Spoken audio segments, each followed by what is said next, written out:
만약 영어에 대해서 계속 스트레스를 느끼신다면 다른 언어를 공부해보세요. 프랑스어를 하잖아요. 그럼 어디 가서 봉주, 코모사바 이 얘기만 해도 우와! 아들이 영어를 잘했으면 좋겠다는 생각을 굉장히 많이 하거든요. 현실 상황상 저는 갈 수가 없으니까 저는 제 일이 있고 네. 기러기 아빠가 돼야 되는 상황인데 그 한 언어를 위해서 가족이 흩어지는 것과의 그 가치를 생각했을 때 고민이 굉장히 많거든요. 언어 때문에 가족이 흩어져야 되는 건가. 예. 만약 우리 아버지한테 여쭤보면 절대로 보내지 말라고 그러실 거고요. 그렇게 가르쳐봤자 다 소용없다 뭐 이렇게 말씀을 하실 것 같고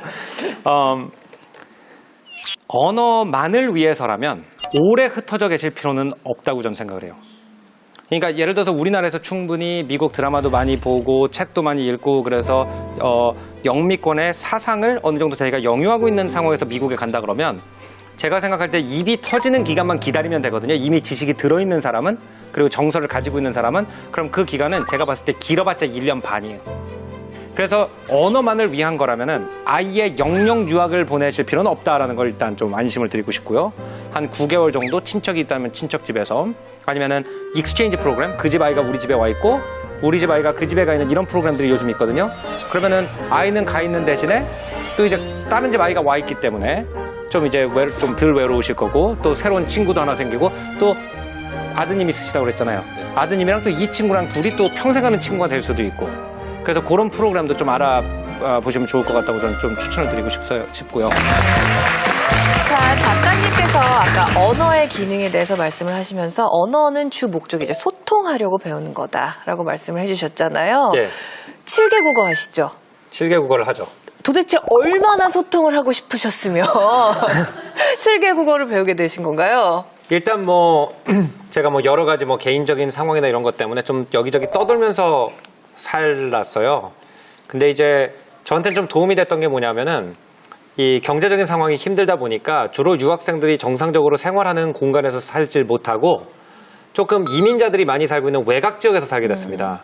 그러다 보니까 미국에 있다 그래서 꼭 미국인들만 만난 게 아니고 예를 들어서 스페인어를 쓰는 남미 친구들도 많이 만나게 되고 프랑스에 있을 때도 약간 외곽 지역에 살다 보니까 베트남이나 모로코나 튀니지 쪽에서 이민한 온 친구들이 많이 살고 있는 그런 지역에서 살게 되다 보니까 좀 다양한 언어를 갖다가 계속 주변에서 이렇게 스테레오로 들을 수밖에 없는 그런 환경에서 이제 젊은 시절을 다 보내게 된 거죠. 그런데 이제 또 AI라든지 인공지능이라든지 4차 산업 이런 시대에 과연 우리가 언어를 많이 배워야 할까? 그 실용성에 대해서 또 궁금증을 가지시는 분들이 많아요. 작가님의 생각은 어떤가요? 예, 그게 제가 이제 준비한 정확한 내용이 바로 그 내용이기 때문에 네. 계속 지난주부터 스포일러 질문을 하셔가지고 네. 예, 제가 좀 난감합니다. 자, 그러면은 이 질문을 끝으로 한번 작가님의 강연을 이어서 들어볼까요? 원하시면 박수?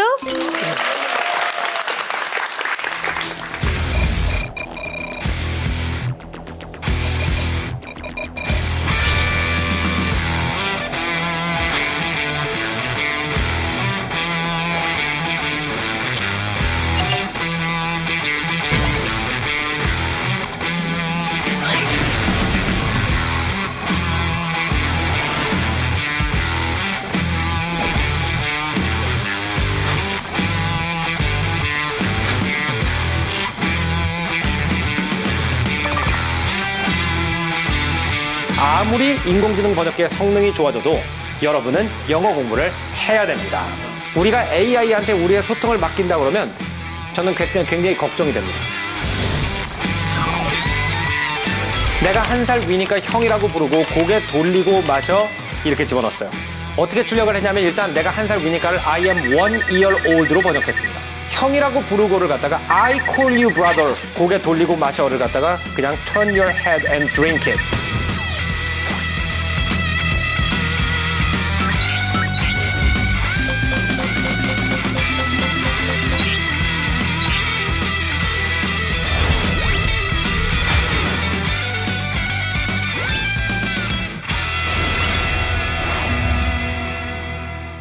자, 우리가 인공지능 시대가 됐기 때문에 이렇게 우리가 고통을 받고 힘들어하는 영어 공부에서 벗어날 것이다 라고 생각하는 분들이 있을 겁니다. 하지만 제가 오늘 말씀드린 내용은 뭐냐면은 그런 일은 없을 거라는 말씀을 드리려고 합니다. 영어 공부는 또는 외국어 공부는 계속 할 수밖에 없어요. 저 지금 실망하신 거 아니죠? 환호 맞죠, 여러분? 네. 그 이유가 뭐냐면요. 언어가 애매모호하기 때문에 그래요. 그리고 세상에 여러 언어가 있는데 각각의 언어가 다 다른 방식으로 애매모호하기 때문에 어떤 한 단어도 다른 단어로 번역할 수가 없습니다. 자, 왜 그런지를 일단 이해하기 위해서 인간이 언어를 어떻게 이해하고 어떻게 만들고 문장을 어떻게 만들어내는지를 갖다 직접 체험을 해보실 텐데요. 저 앞에 있는 그림에 잠깐 집중을 해주세요. X자 보이시나요? 저 X자가 무슨 색입니까?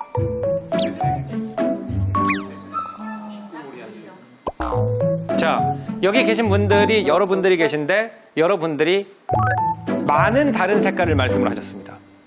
여기에 맞는 대답, 틀린 대답이 있습니까? 없습니까? 없죠. 색깔이 화면 위에 존재합니까? 내 머릿속에 존재합니까? 머릿속에 존재하죠. 자, 두 번째 그림을 보여드릴 텐데요. 이 그림은 원래 두 그림이 같이 그려진 그림입니다. 그래서 어떤 거를 많이 하시자면은 아까 본 것과 지금 그림을 보시면은 유일하게 한 가지 차이만 있습니다. 어떤 차이가 있냐면요. 위치만 바뀌어 있어요. 배경색이던 색이 X자 안으로 들어가 있고 X자 안에 있는 색이 밖으로 나왔을 뿐입니다. 근데 우리 눈은 아까 그 X자 안의 색과 이 배경색을 같은 색으로 인지합니까? 다른 색으로 인지합니까? 다른 색으로 인지하죠. 이게 인간이 가지고 있는 오모함이라는 거예요. 이렇기 때문에 언어가 번역하기가 힘들어요. 인간은 똑같은 거를 두 개의 다른 단어로 부를 수도 있고요. 두 가지 다른 걸 하나의 이름으로 부를 수도 있습니다. 그렇죠? 근데 그 선택이 민족마다 달라요. 그렇기 때문에 언어가 다르다는 거예요. 예를 들어 볼게요. 무지개를 보면 몇 개의 색깔이 있습니까? 7. 진짜요? 내가 하늘을 쳐다봤을 때 7개의 색깔을 선명하게 볼 수 있는 무지개를 본 적 있다 손 들어보세요. 없죠?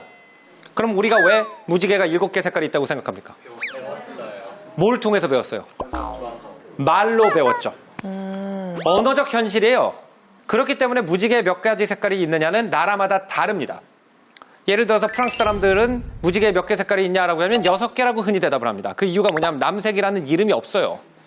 우리가 세상을 어떻게 나누고 어떻게 읽을 것이냐가 언어 속에 내재되어 있는 선택이기 때문에 그래요. 제가 어렸을 때 일본 순정 애니메이션 같은 거 보면은 이제 중학교 때부터 사랑하다가 어른까지 사랑을 했지만 둘이 서로 고백을 안 한 뭐 이런 커플 나오죠. 그럼 이제 그런 상황에서 남자하고 여자하고 이렇게 중학생 정도 됐을 때 시골길을 걷고 있는 장면 많이 나옵니다. 대체로 2m 정도 떨어져 있어요. 근데 그때 이제 비가 오기 시작하죠. 꼭 그럴 때. 그럼 둘이 막 뜁니다.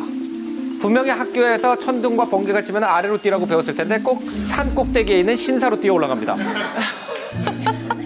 그래서 이제 거기 둘이 걷어 앉으면은 날이 개고 이제 무지개가 뜨죠. 그러면은 여성분이 남성분한테 대체로 이런 느끼한 질문을 하는 경우가 있습니다. 히로키군은 저 무지개 색깔 중에서 어떤 색깔이 너의 마음과 가장 비슷하다 생각? 막 이런 거 있죠. 오! 그러면 이제 거기서 히로키군이 느끼한 대답을 합니다. 뭐 빨간색 나는 열정의 남자야 막 이런 색깔. 아니면 노란색 나는 따뜻한 사람이니까, 파란색 난 자유를 꿈꾸니까 이런 말을 해요. 말이 되는 소리예요? 안 되는 소리예요? 안 되는 소리죠. 파란색이 왜 자유예요? 빨간색이 왜 열정이에요? 그냥 광학적인 현상이에요. 근데 이런 말을 우리가 이해합니까? 못합니까? 이해하죠. 어떻게 이해한다는 걸 알 수 있는지 아세요? 닭살이 돋기 때문에 이해를 한 거예요. 만약에 우리가 그 감성이 뭔지를 몰랐으면 닭살이 안 돋습니다. 자, 근데 예를 들어서 이 히로키쿤이 AI라고 칩시다. 그래서 이 히로키쿤한테 어떤 색깔을 가장 좋아해 이렇게 물어보니까 히로키쿤이 아무리 생각을 해도 파란색이 어디서부터 어디까지가 파란색인지, 빨간색이 어디서부터 어디까지가 빨간색인지 인간의 언어로는 정확하지가 않죠. 근데 자기는 최대한 정확하게 그 사실을 옆에 사람한테 알려주고 싶어요. 그래서 이렇게 대답합니다. 내가 가장 좋아하는 색깔은 사이엔 48, 마젠타 15, 옐로우 27. 특히 화면의 K 밸런스를 3300도 화이트 밸런스로 맞췄을 때 이렇게 얘기를 해요. 고도로 훈련된 그래픽 디자이너가 아니라면 알아들었습니까? 못 알아들었습니까? 못 알아들었죠. 자, 이게 인간이에요. 파란색은 자유의 색이라고 하는 말도 안 되는 말은 잘 알아듣는데 사이엔, 마젠타, 옐로의 배합을 정확하게 알려줘가지고 어떤 색인지 완벽하게 재현할 수 있는 색깔을 알려주면 못 알아듣습니다. 이게 인간이 가지고 있는 지능의 특징이에요. 그래서 그런 감정들을 표현을 할 수 있도록 우리의 언어가 디자인되어 있다는 거예요. 왜? 우리가 만들었기 때문에. 우리의 생활 속에서 자연스럽게 우러났기 때문에. 자, 그렇기 때문에 인간들은요, 어떤 방식으로 언어를 만드냐면요, 다른 환경에서 느꼈던 감정을 갖다가 비유를 합니다. 예를 들어서 우리 한국말에서 굉장히 아름다운 단어 중에 하나가 바람났다라는 단어입니다. 이 바람났다의 현실은 아름답지 않지만 단어는 굉장히 아름답습니다. 왜 바람났다가 아름다운 단어냐 하면요, 어떤 사람이 자기가 사랑하는 사람의 마음이 변심했다는 것을 기후 변화에 비교를 한다는 시적인 생각을 했기 때문에 태어난 단어예요. 그럼 그 사람이 바람에 대해서 뭘 느꼈길래 애인이 변심했을 때 바람났다라고 했을까요? 그 공허함이 있죠. 바람은 텅 비어 있어요. 바람은 어디서 불어오는지 모릅니다. 바람은 어디로 갈지 몰라요. 그리고 이 바람을 잡으려고 그러면 어떻게 됩니까? 다 새어나갑니다. 연애를 해본 분들은 다 아실 겁니다. 내 애인의 마음이 변심할 때는 왜 변심했는지도 모르고 이 변심한 마음이 어디로 갈지 모르고 나한테 돌아올 수도 있고 영영 떠나버릴 수도 있고, 그리고 그 애인의 마음을 잡으면 잡으려고 할수록 더 떠나갑니다. 어떤 사람이 시적인 인간의 감각을 가지고 그 바람이라는 것과 내 애인이 변심하는 것이 굉장히 비슷한 느낌이라는 것을 알아채고 아마 이렇게 말했을 거예요. 그래서 많은 사람들이 그 비유법을 쓰기 시작하면은 굉장히 놀라운 현상이 일어납니다. 모든 사람이 그 비유법이 어디서 왔는지를 잊어버려요. 그러면 그게 뭐예요? 어휘가 됩니다.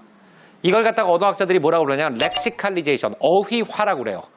미국 사람들이 프로젝트를 수행하고 있다가 갑자기 뭐 펀딩이 끊긴다든지 돈이 갑자기 바닥이 난다든지 아니면 굉장히 핵심 인물이 다른 회사로 이적을 해버린다든지 이럴 때 뭐라고 그러냐면은 We are getting some headwind 이렇게 얘기를 합니다. 그러면은 이 단어를 갖다가 어떻게 미국인들이 느끼는지 이해하기 위해선 미국의 역사 속으로 잠깐 들어가 봐야겠죠. 미국인들이 어떤 사람들입니까? 유럽에서 뭘 타고 넘어온 사람들이에요. 어떤 배? 컬럼버스가 타던 그 배가 어떤 배입니까? 범선이에요. 범선은 바람이 뒤에서 불면 굉장히 빨리 갈 수 있고요. 바람이 앞에서 불면 전혀 못 움직입니다. 그죠? 그러면은 거의 대부분의 미국에 살고 있는 사람들의 조상이 범선을 타고 미국으로 건너온 사람이라는 걸 생각을 해봤을 때 헤드윈드라는 게 어떤 느낌인지 아시겠죠? 배 머리 쪽에서 바람이 불어요. 큰일 났어요. 이런 거를 갖다 이해하는 게 진정한 언어 공부라는 거예요. 우리가 헤드윈드가 있다라는 것이 영어로 앞으로 프로젝트가 순조롭지 않을 것이다라는 수거다라고 외워버리면 언어를 공부한 게 아니에요. 뭔 느낌인지를 모르니까. 아, 미국 사람들은 배를 타고 넘어온 민족답게 인생을 항해에 비교하는 경우가 많구나라는 걸 이해하는 게 언어 공부예요. 그걸 이해하면 다른 수거도 이해가 됩니다. 이런 거를 파악하지 못한 상태에서 외우기 시작하면 외울 게 얼마나 많겠어요. 왜냐하면 우리도 문장을 갖다가 그때그때 만들었습니까? 미리 만들어 놓은 걸 골라 쓰나요? 그때그때 만들어 쓰죠. 미국인들도 마찬가지예요. 자기의 인생관에서 새로운 표현이 계속 솟아오릅니다. 그럼 그때마다 그걸 다 외울 겁니까? 못 외워요. 암기는 지능 게임이에요. 제가 항상 뭐라고 얘기하냐면 암기는 이해의 실패라고 합니다. 이해를 하지 못했을 때 외워야 되는 거예요. 이해를 한 거는 외울 필요가 없어요.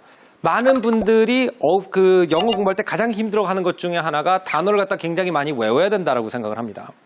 근데 인간은 오늘 보신 것처럼 단어를 갖다가 외워서 쓰는 존재가 아니라 단어를 그때그때 만들어 쓰는 존재예요. 예를 들어서 풍경을 갖다가 랜드스케이프로 번역을 하면은 안 된다는 거예요. 랜드스케이프는 랜드라는 단어가 들어가 있다는 걸 느껴야 된다는 거예요. 땅을 바라본다는 뜻이구나. 그럼 바다를 바라보면 랜드스케이프가 아닐 거 아니에요. 그럼 시스케이프. 그럼 예를 들어서 산을 바라본다. 그럼 어떻게 합니까? 마운틴스케이프. 없는 단어예요. 근데 써도 누구도 어색하게 여기지 않을 거예요. 이 단어들을 갖다가 한번 이해하면 이렇게 단어들이 막 만들어져요.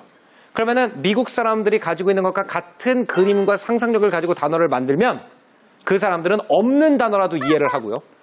우리가 그들 머릿속에 없는 그림을 가지고 표현을 하면은 그 아무리 정확하게 썼다고 생각을 해도 그들이 못 알아듣는 경우가 굉장히 많아요. 인간은 그림으로써 생각을 한다는 거예요. 그렇기 때문에 우리가 AI한테 우리의 소통을 맡긴다 그러면 저는 굉장히 걱정이 됩니다.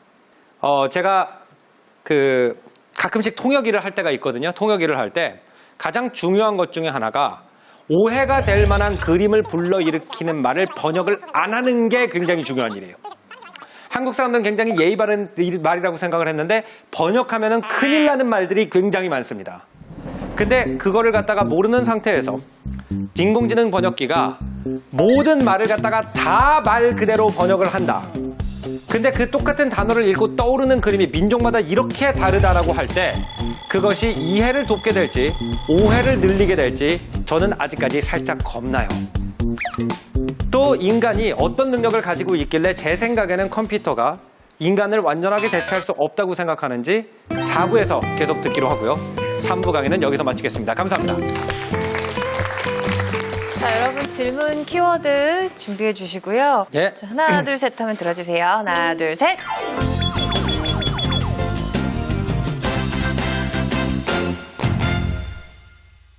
자, 일단 가운데를 안 가봤기 때문에 여기 이츠 엔드게임 저 굉장히 민감한 주제인데 좀 민감한 주제 쪽에 끌리니까. 네, 안녕하세요. 저는 얼마 전에 이제 개봉한 어벤져스라는 영화를 봤었는데요. 네, 오역 논란. 네, 오역 논란이 났었던 대사인데 일상생활 속에서 이런 오역들이나 이런 것들을 찾아내려면 어떤 방법들이 있을지 궁금해서 여쭤봅니다. 지식이 많으면 생기는 것 중에 하나가 상식이 꺼지는 경우가 많습니다. 그죠? 그렇기 때문에 영어에 대해서 많이 알고 많은 어휘를 가지고 있을 때 우리가 뭘 잊어버리냐면은 그 사람들도 그냥 우리나라 말을 쓰는 한국인들처럼 대화를 하고 있다는 걸 잊어버릴 때가 많아요. 말씀하신 오역, 영화 오역 같은 경우에 어떤 특정 영화에 대해서 얘기하기는 좀 그렇지만 영화 오역이라고 불거지는 것들이 대체로 뭐냐면은 사람들이 쭉 들었을 때 이게 사람의 대화 같지가 않은 거 아니면은 저 상황에서 저런 얘기가 저 상황에서 어머니가 왜 나오지? 뭐 이런 것들. 네. 저 캐릭터가 엄마라는 말을 저 상황에서 엄마를 부를까 이런 것들 있잖아요. 그런 게 인간적으로 의아하잖아요. 그러면은 본인의 본능이 맞을 가능성이 굉장히 높아요. 그래서 자기의 본능과 자기의 상식에 더 많은 기회를 주는 것이 좋은 거예요. 그러니까 책을 읽을 때도 영시 같은 거 읽을 때 있잖아요. 그 어떤 사람이 이런 뜻이야 설명해주면 왜 그 아가 왜 나온 건지 아세요? 이제 말이 되니까. 내가 읽었을 땐 말이 안 됐거든. 그래서 본인의 너무 내가 지식이 있다 없다 보다는 나도 한 언어를 완벽하게 할 줄 아는 인간이다. 그죠? 그리고 영어도 한국말처럼 다른 언어일 뿐이다. 그렇기 때문에 언어의 공통적인 법칙은 존중을 한단 말이에요. 언어기 때문에. 근데 거기에 어긋난 것이 있다. 그러면은 이상하다라면서 한 번 더 서치를 해볼 만하다는 거죠. 자, 키워드 여러분 다시 한번 들어주시고요. 저 개인적으로 조승연의 뇌가 보이는데. 조승연의 뇌? 네, 오른쪽. 저기 한번 가볼게요. 네. 혼종 언어 범람 저것도 재밌는 토픽일 것 같은데. 예. 작가님은 무려 7개 국어를 하시는데 어떤 상황에서 이런 언어로 생각을 하고 아니면 평소에는 주로 한국어로 생각을 하시는지 아니면 다른 영어나 이런 걸로 생각을 하시는지 이런 게 궁금했습니다. 태어날 때부터 여러 언어를 한 사람은 사실 자기가 어떻게 언어를 배웠는지를 모르기 때문에 고민을 안 하겠죠. 그래서 저는 이제 내추럴 바이링구얼이 아니기 때문에 한국말로 가족과 소통하는 게 가장 편하고요. 왜냐하면 어린 시절의 언어기 때문에. 그렇죠? 학술적인 내용은 영어로 하는 게 훨씬 편하고요. 왜냐하면 학술적인 모든 단어를 다 미국에서 영어로 배웠으니까. 그 다음에 뭔가 철학적이거나 예술적이거나 아니면 연애에 관련된 좀 말랑말랑한 말을 할 때는 프랑스어로 하는 게 편해요.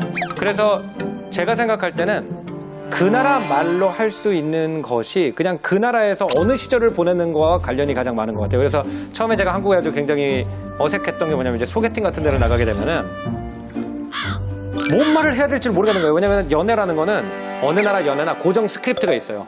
그 스크립트에 벗어나면은 X예요. 그 스크립트에서 벗어나면 이상한 사람이 돼요. 예를 들어서 청소년 그리고 사춘기 때부터 성인 31살까지를 외국에서 보냈기 때문에 한국에서 연애 경험이 한 번도 없는 사람이 소개팅에 나가게 됐다. 그럼 그거는 내가 한국말이라는 언어의 문법과 어휘를 얼마나 마스터하고 있는 거에 관계없이 그 한국이라는 나라에서 그 사회적인 상황에 필요한 언어적인 지식을 갖다 가지고 있지 않게 되는 거기 때문에 언어를 한다는 것이 정의하기가 매우 어렵다는 거예요. 그럼 예를 들어서 내가 한국말로 연애를 할 줄 모르기 때문에 내가 한국말을 못하는 거냐? 아니면 예를 들어서 내가 학술 경영서를 영어로밖에 못 읽기 때문에 프랑스어를 못하는 거냐? 일이 좀 복잡해지거든요. 그래서 자기가 그 나라에서 뭘 배웠느냐에 따라서 그 나라에서 배운 것밖에 못한다. 저는 좀 그렇게 생각합니다. 예.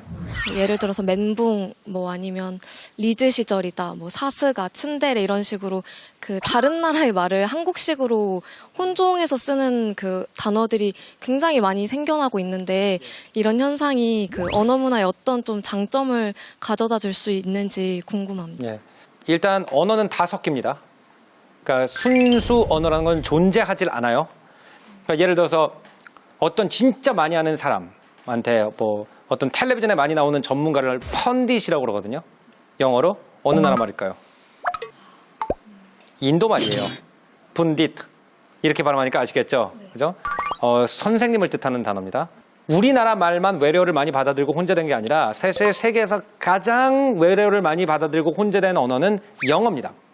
왜 54개국 사람들이 쓰기 때문에 그럴 수밖에 없어요. 근데 그렇게 많은 단어를 받아들임으로써 영어가 어떻게 됐어요? 세계에서 가장 많은 감정을 표현할 수 있는 언어가 됐어요. 영어가 어휘가 세계에서 가장 많은 언어예요. 100만 개가 넘는다고 그러거든요.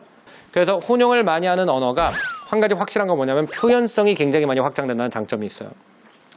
그리고 이제 언어를 갖다가 예를 들어서 외래어라는 거를 갖다가 정확하게 어디까지 분간할 거냐라는 문제도 있습니다. 예를 들어서 이제 우리나라는 한국 전쟁 이후로는 미국 영향을 가장 많이 받았어요. 그래서 가장 우리가 외래어 하면 먼저 떠오르는 건 영어예요. 그럼 예를 들어서 영어를 덜어냈다고 칩시다, 우리가. 그러면 영어를 덜어내고 나면은 일제강점기에 들어온 일본어 단어들이 나옵니다. 그러면 일본어를 다 드러냈어요? 그러면 한 시대 더 들어가면 뭐가 나옵니까? 한자가 나오죠. 한자는 굉장히 오랜 시간에 걸쳐 들어왔습니다. 그럼 우리 조선시대 말기에 들어온 한자까지 없애야 될까요? 조선시대 초기 한자까지 없애야 될까요? 고려시대 한자까지 없애야 될까요? 삼국시대 한자까지 없애야 될까요? 어디부터가 우리말이고 어디서 끝나요? 그러니까 제가 생각할 때는 여기까지 우리말이니까 이걸 갖다 없애야 된다 라고 얘기하는 것 자체가 어떤 문제가 있냐면은 언어라는 게 정의가 가능하다고 생각하는 거예요. 여기부터 여기까지는 한국말이고 이건 중국말이야. 이렇게 되는 게 아니라고요. 그죠? 예를 들어서 포도라는 단어가 박트리아어라는 거 아세요? 박트리아가 어디냐면 알렉산더 대왕이 페르시아 북쪽에 세웠던 나라 중에 하나예요. 근데 그 나라 말로 와인이 바다예요. 그 와인을 갖다가 얘네들이 중국의 한나라에 갔다 와서 팔면서 한나라 사람들이 바다를 갖다 받아 적기 위해서 포도 알 모양으로 포도 껍질 모양을 2개 그리고 포자고 도자를 안에 쓰고 위에다 풀조차를 그렸어요. 보면은 포도를 갖다가 그린 거랑 비슷하게 생겼죠. 그래가지고 그걸 갖다 중국에다는 푸타오라고 발음을 하고 우리는 포도라고 발음해요. 왜래요? 없앨까요? 그럼 포도 뭐라고 부를 거예요? 그럼 포도를 없애라는 단어가 외래어라고 없으면 뭐라고 부르겠어요? 그레이프라고 부르겠죠. 왜냐면 뭐라고는 불러야 되니까. 그렇기 때문에 혼용 언어라는 것 자체가 저는 단어 자체가 좀 묘한 것 같아요. 언어의 역사를 즐겨 공부하는 사람 입장에서 볼 때는 좀 다 혼용인데